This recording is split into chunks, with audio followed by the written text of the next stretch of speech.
Yeah, I mean, I think, you know, aging well means I spent most of my career at Stanford. I moved to UCLA about 4 years ago to build a stem cell center. But at Stanford, I did a lot of work in building aging programs. And I worked with a dear colleague, Laura Carstensen, to build the Stanford Center on Longevity.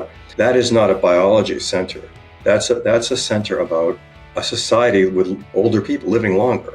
And so we had a mantra, which was, our goal was to get everybody to old age physically fit, mentally sharp, and financially secure. I mean, as biologists, we don't deal with financial security, but just like you were talking about before, social interactions and financial stability have a huge impact on lifespan and health span. So people who are connected and who are not struggling to pay the bills, there's a huge, if it's stress reduction, we don't know, but it seems to be associated with kind of less stressful life. And so we try and get people to save for retirement, not only so that they're physically fit, but that they have the means to live the kind of life they want to lead, including engaging with friends and family. And that point that you raised, again, increasingly shows up as a determinant of health span and lifespan is social connectedness. So I think you've already answered the question I always ask of all my guests, which is, what are you doing to age well? Talk about intermittent fasting, you're exercising, any specifics that you want to share? You look pretty fit. I'm not going to guess your age, but I'm saying, unless you are under the age of 55, you look good.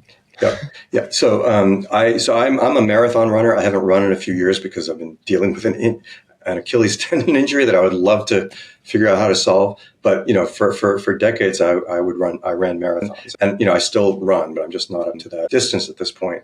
And that has always been for me beneficial on all kinds of ways. I think there's great stress reduction. It certainly keeps me fit.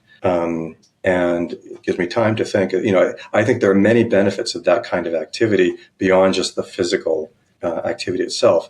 So that I mentioned, the dieting that I tend to keep kind of a low carbohydrate, Mediterranean type diet. A lot of vegetarian food.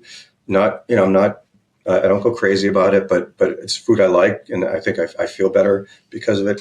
I don't take any supplements. None at all? None. Yeah. Oh. And so, I mean, I take a statin, even though my cholesterol is normal. It's just, a cardiologist convinced me years ago that the lower the better. So, and I have some family history of heart disease. So that's more of a, can't hurt kind of thing. And it's well tolerated. But that's what I do. And, as a university professor, I have the luxury of a life that involves a lot of social engagement, so we live, I'm always interacting with new students and people of many generations, and it's a very intellectually stimulating environment. So, that I'm lucky that I'm in that profession, but I think that kind of thing probably helps too.